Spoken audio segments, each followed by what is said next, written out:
Number one, benchmark showed that ours was one of ATS's longer MDiv programs in the nation. Longer.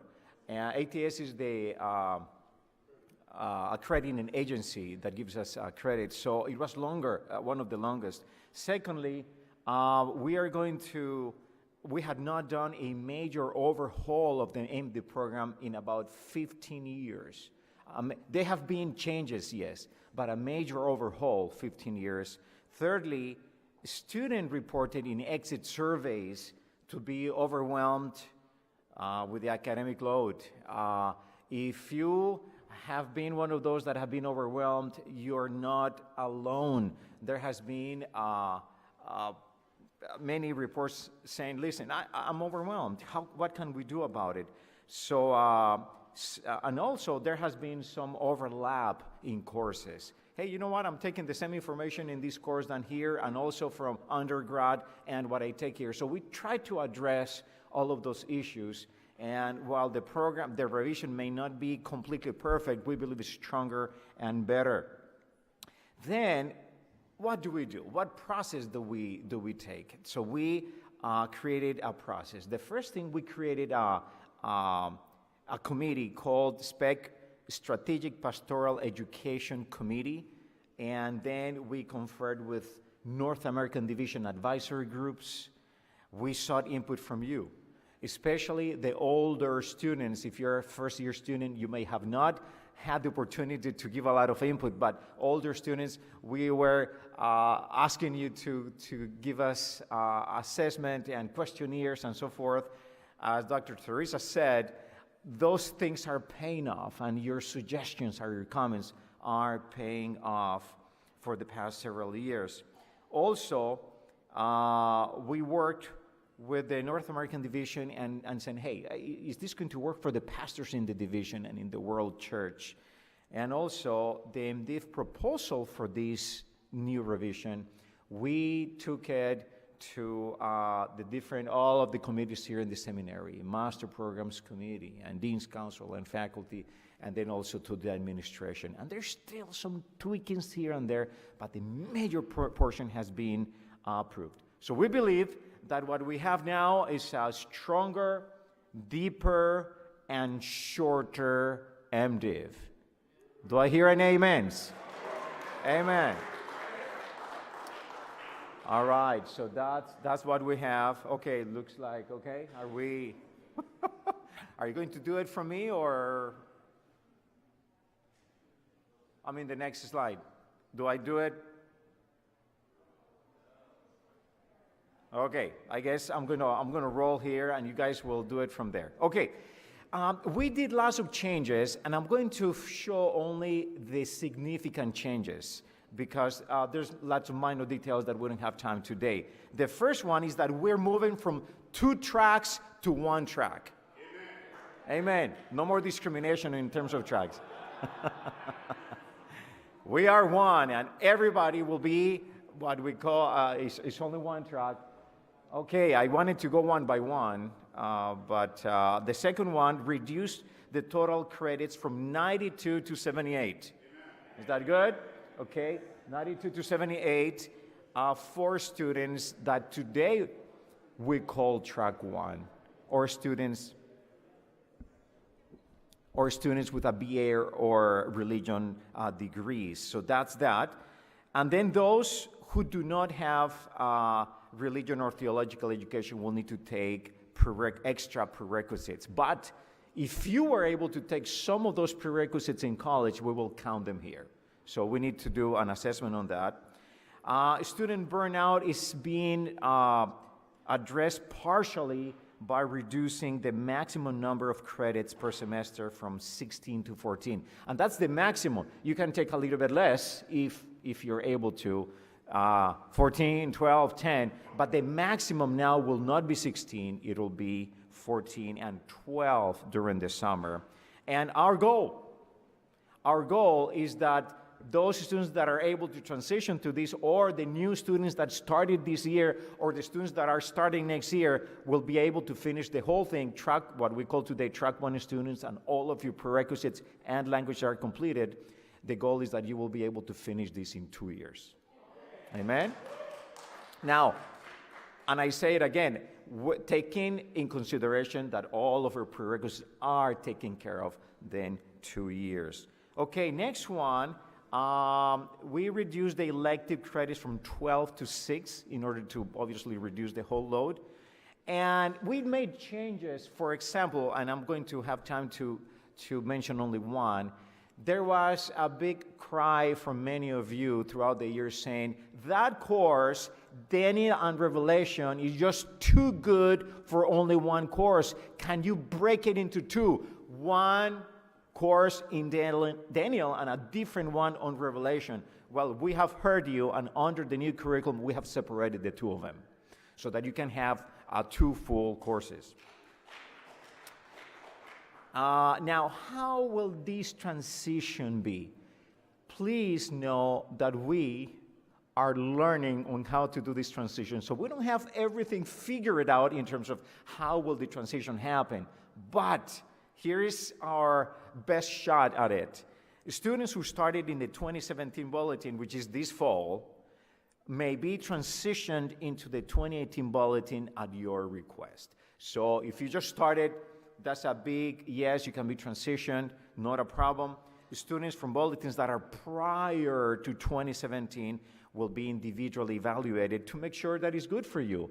In other words, you may have taken already lots of credits that you don't need in the new one, and it may be better for you to stay in the old one. So we want to do what is best for you, but technically, everybody who wants to transition may transition. The question is it advantageous for you? And we want to do what is advantageous for you, okay?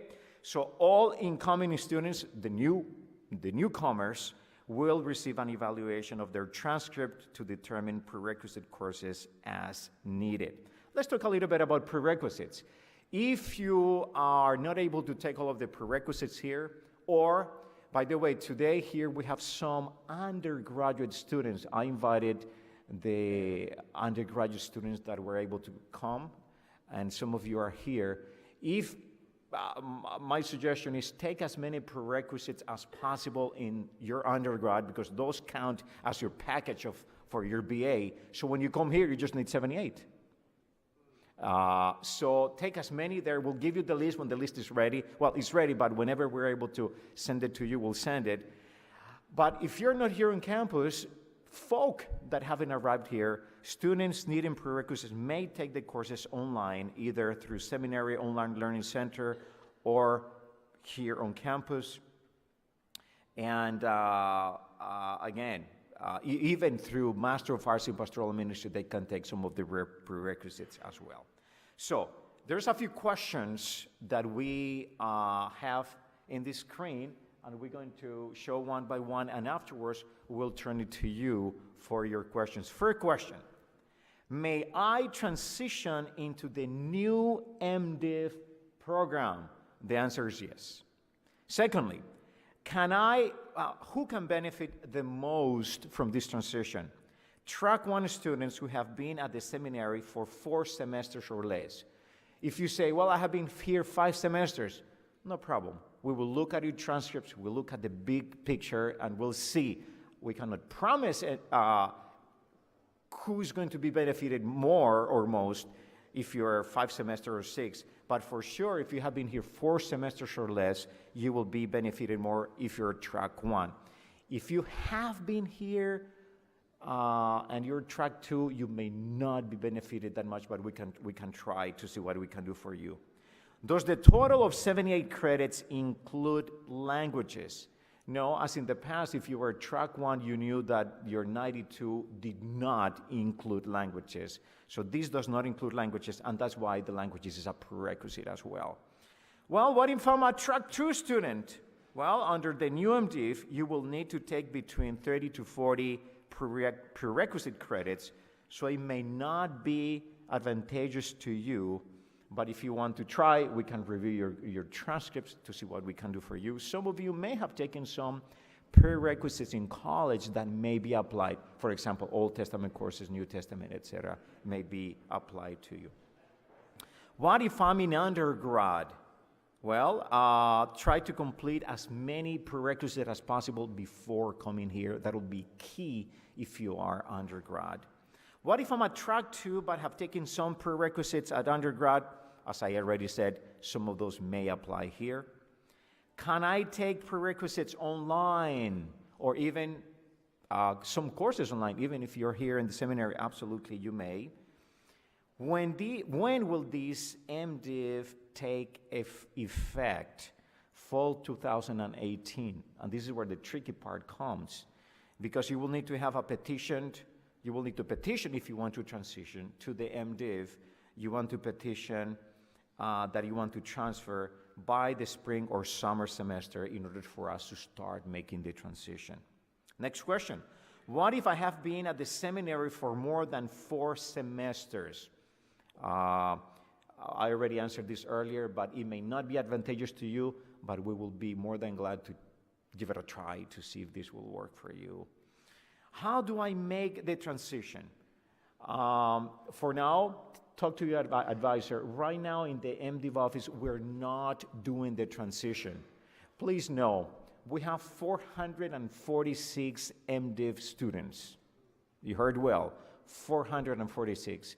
And we cannot do a mass transition right now. It'll be difficult as we are doing other things. Right now, we're preparing for the next semester. We're doing schedules. We're finishing with different other projects, so we cannot do this transition. But you can tell your advisor, listen, I'm interested in the transition. Can you look at it? And that will be a good start. Be patient with the MDiv office as we work to make this as smooth a transition as possible. What do I do about spring semester? Because you may be saying, listen, fine, this program starts next fall. Fine. But if I'm going to be transitioning, I need to know which courses I'm going to be taking this spring, right? Yeah.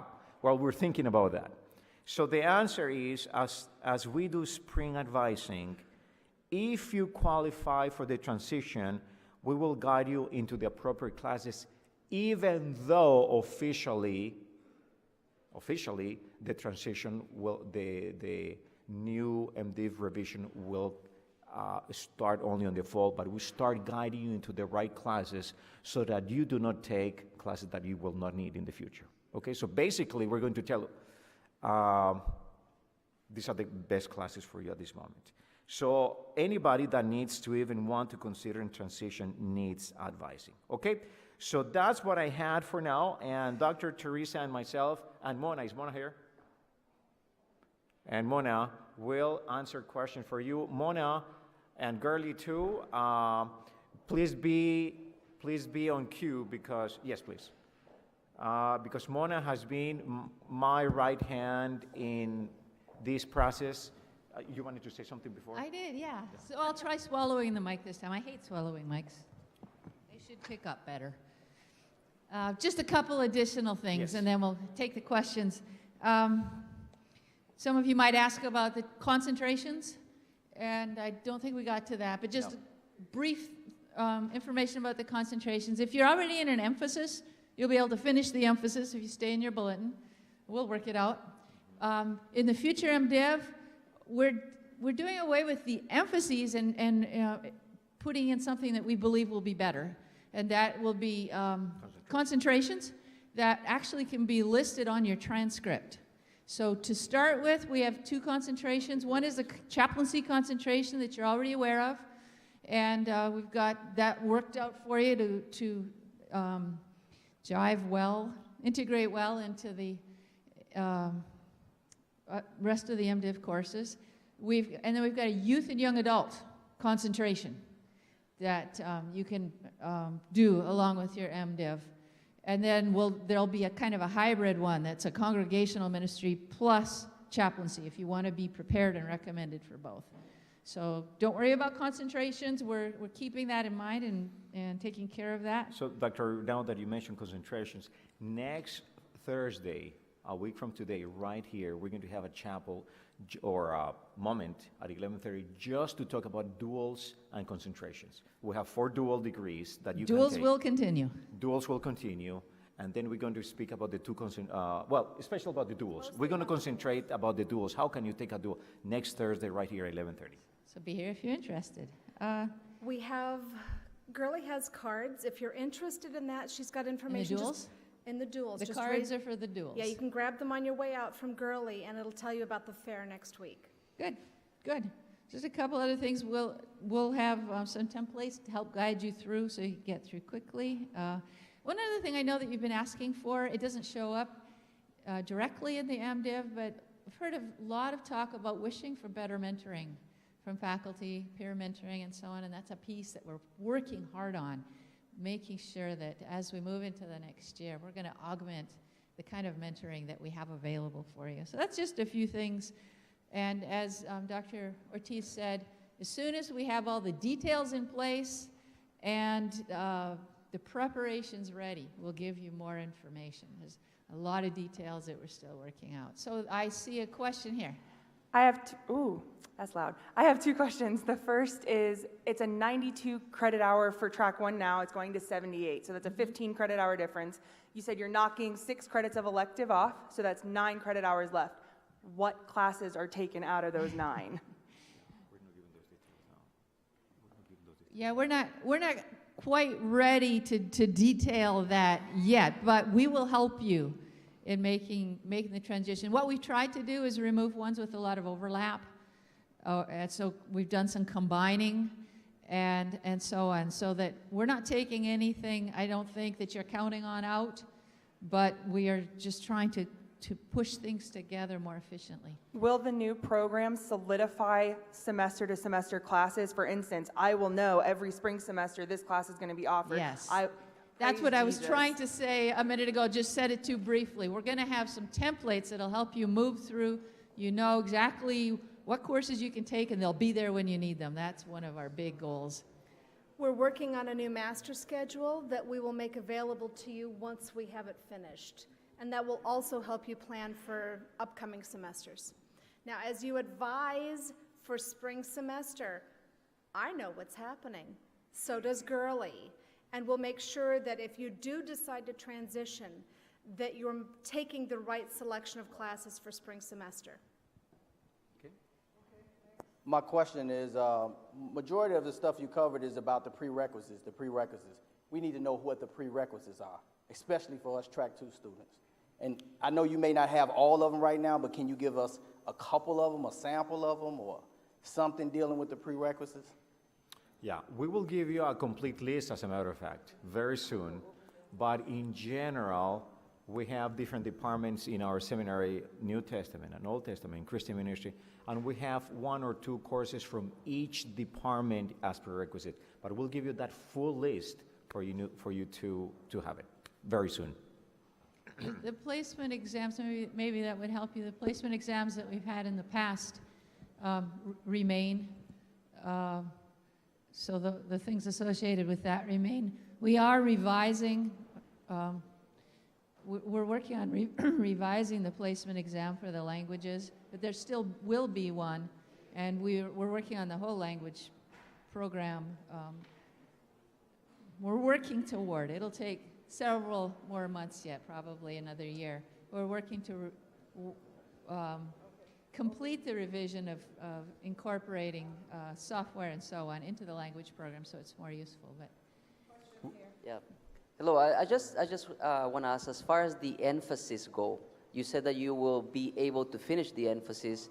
Will that be included within the 78 credits, or you will have to do something extra to finish that? Because there is 12 electives, right? yeah, So you're saying that you're cutting half of that. Yeah, if you're transitioning, we haven't figured out how those emphases will work. You may, if you're doing an emphasis, want to stay in your old bulletin.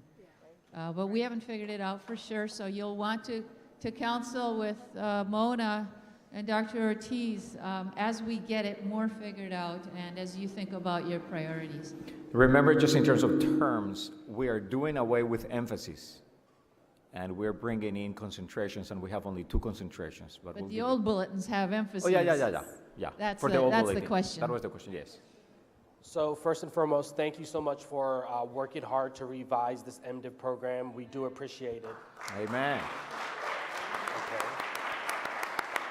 However, as a track 2 student, I'm at the end of my program, so this doesn't affect me one way or the other. But for an individual who is coming in as a track 2 student, this program is still the same, right? There is no change. So is there a way to reduce the 30 credits to 15 prerequisite credits? Because I do understand that in some master's programs, you come and you do need to get some prerequisites before you start, but we're still back at 108 credits. It still doesn't seem like a 2-year program for a master's degree. You would be horrified to know that we started out with, I think, about 68 or 69 credits for the prerequisites. So we worked very hard to get them down. One other thing that makes the track, what would be the track 2 students, their experience very different, is that you are not going to get an MDiv that's different from anybody else's. You're going to be brought up to the full speed of any other student, and I think that's huge. We don't want to graduate students with significant differences between what they've taken. And that means that we have to do prerequisites. We only have one package, one pair of classes. We only have 4 credits for all of the New Testament prerequisites, for example.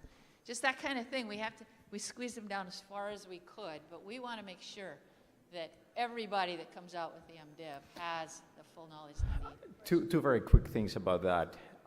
Number one, as we were doing focus groups, I remember one track 2 student saying, please give us those prerequisites that we need them. We don't have the breadth of background of theology. Please give it to us. So while I fully understand, brother, that is a little bit a lot, I think it will be advantageous. And secondly, those that plan ahead and they're in undergrad, even if you're track 2, what we call track 2 in undergrad, you can still take some of those courses in undergrad moving forward. Yeah, my question is, are these prerequisite classes still going to be subsidized by the GC? Absolutely. If you take it right here in the seminary, all of that will be subsidized. No problem. Good question. My question is, since Greek and Hebrew has been a prerequisite for our Old and New Testament courses, are you guys removing the test because track 1 has taken Greek and Hebrew in their undergrad? So is that undergrad course counted as a prerequisite? Therefore, when we come here, we can go ahead and take those Old and New Testament courses. So we're working to expedite that a little bit more. For now, it stays the same. In other words, people still need to come and take the test. But we're working to see if we can expedite that a little bit more. We're not removing the test. We are working towards revising it. Correct. On how to give it and how to deliver the test. We're trying to make it more user-friendly, if you please, on how you take it. Okay, thank you. I'm a track 2 student. I want to ask specific questions. Let's say for the Old Testament classes, I have finished most of them. And then I want to into the new MDiv. So I have to take the prerequisite for the Old Testament. I think it's, can you take into account for the specific situation? Let's say I have finished most of the Old Testament classes.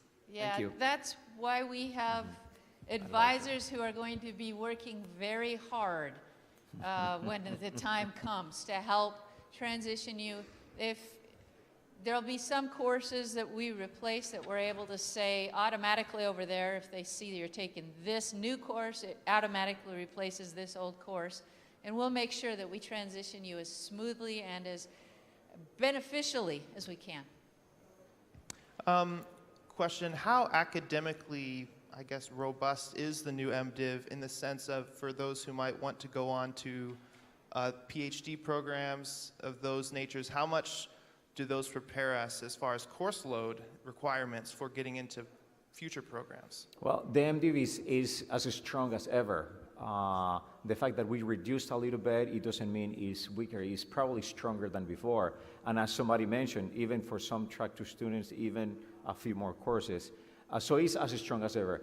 The ATS requires the MDiv to have at least 72 credits, and we have 78. So, and obviously the MDiv is the standard for you to enter the PhD. So with this MDiv, you can go on for the PhD. Is there any scenario where, because what I'm getting, correct me if I'm wrong, this really only benefits track 1. Is there any scenario that you see that I'm not seeing that this benefits track 2, or there's none? Your track 2 type of student will take the same classes as the track 1 type of student. The only difference being the prerequisites that give you the foundation that you need to be able to go into the more advanced classes. So there will be no more track 1, no more track 2. It's all the same track. Did that answer your question? So that's one benefit.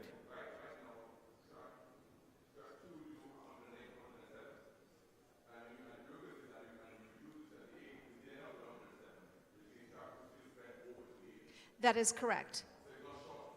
For track 2 types, for people that do not have a religion or theology degree, it is not going to be a 2-year process. It'll be closer to being a solid 3. So you're getting on the prerequisite level a year of preliminary education that prepares you to go into the upper level classes. If you could look at it this way, I think it would be accurate. Track 2 type students will be getting a better education for about the same number of credits. I think that'd be the best way to look at it. Because you'll be better prepared, but we're not significantly adding to what you were doing. Because up until now, track 2 had a good chunk of courses that were only track 2 and not the upper level track 1. Now you all, track 2, will be able to join the track 1 level courses. My question is, will the difference from 16 credits to 14 credits, will the 14 credits be harder credits, or would it just be the same as they always been?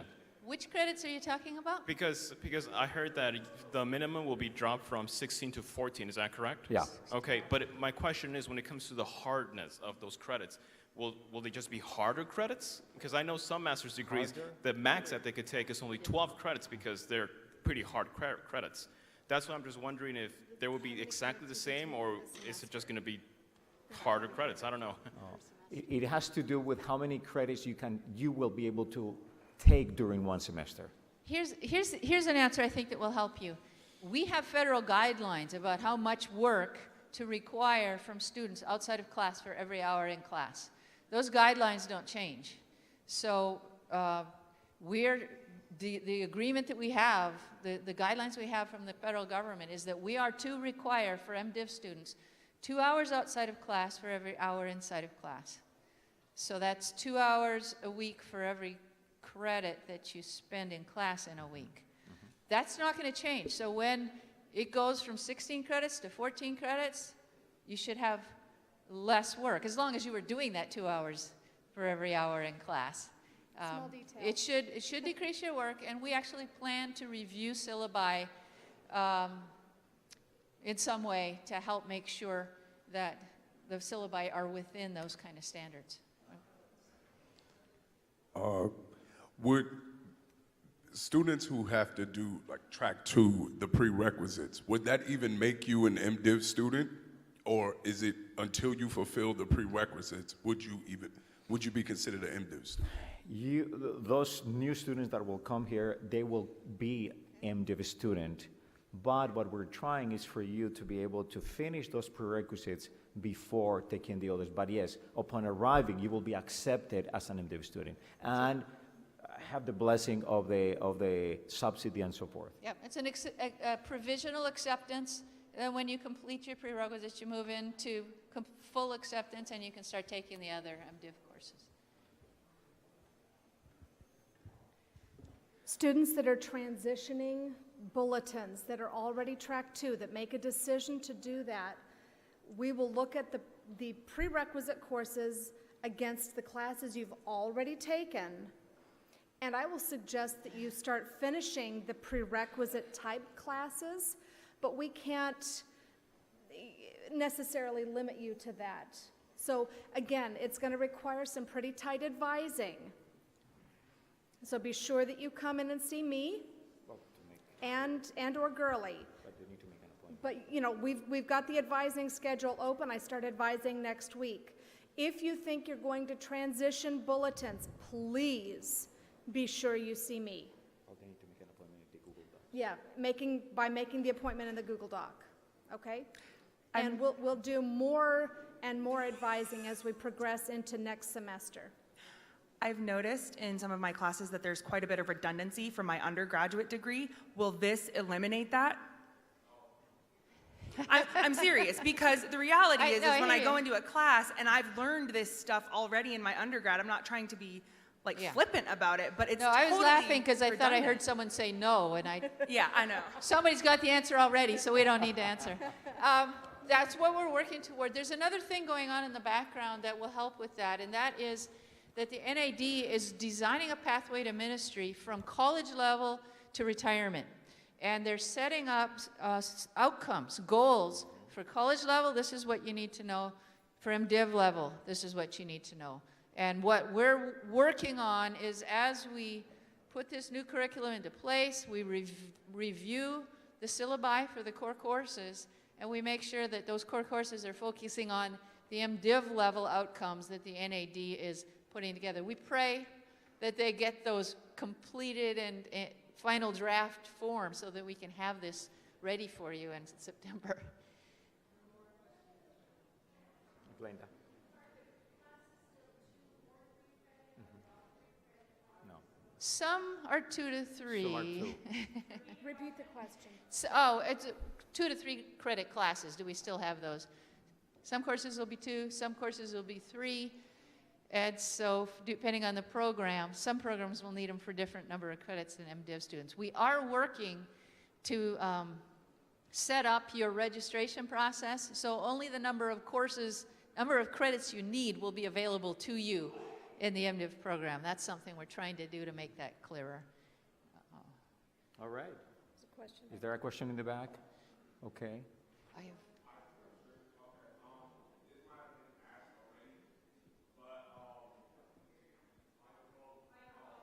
Who has the microphone? Oh, he's here? Okay.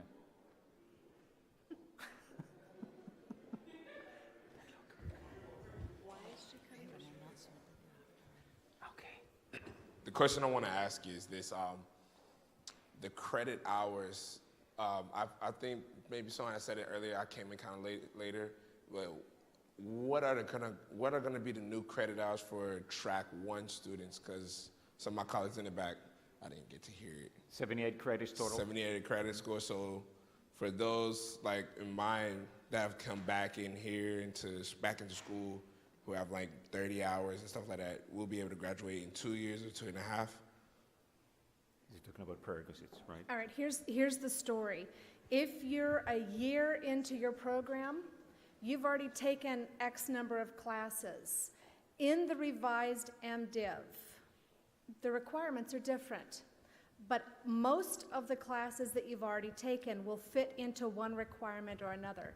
For instance, Doctrine of Salvation is becoming a systematic theology.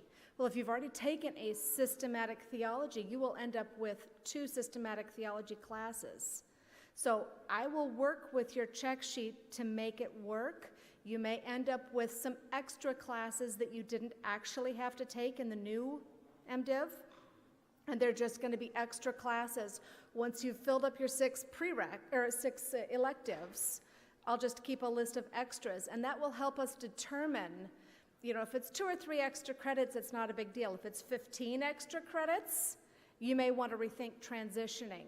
That's why it's a little bit complicated to make this transition.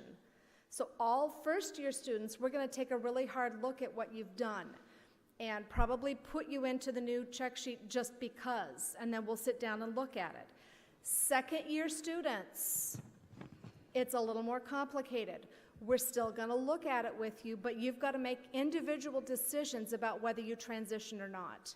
It's not a cookie-cutter thing, as you are well aware. You each have a different path that you've taken for classes that you've registered for. So it's going to take some time, and we've got until fall, so don't expect that I'll have this for you by Christmas. In other words, if you've already started the program, you're probably not going to be able to finish in 78 credits. But we'll do our best to help you finish in less than 92. So, yeah. I know you mentioned that for those who are completing the emphasis, this may not be beneficial. Is that going to be the same for those who are trying to do the MDiv thesis option? Would it also not benefit them, and then you'd want to remain in the previous track?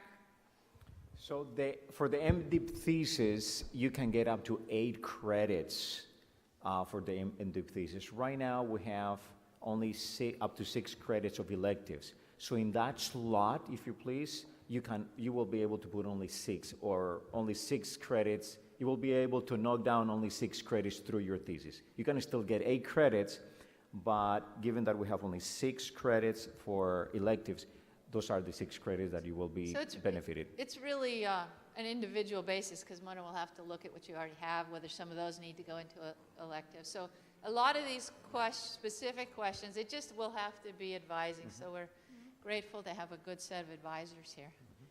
Let me, I think the questions are done for now, and I'm sure there'll be more, because this is a big transition. Let me just change the subject for a minute. Would that be okay? Because I want to remind you or let you know about something really important that's happening next week. You know the statistics about pastors and pornography. And you know how challenging it is once you've been on some of those sites not to accidentally go back. You know the problems that pornography causes. Sorry. I have to talk with my hands. How can I possibly? You know the problems that pornography causes in ministry and personal life. So we have a seminar next week for you. Learn about how to deal with those problems, either for yourself or for church members. This is huge in the Christian life.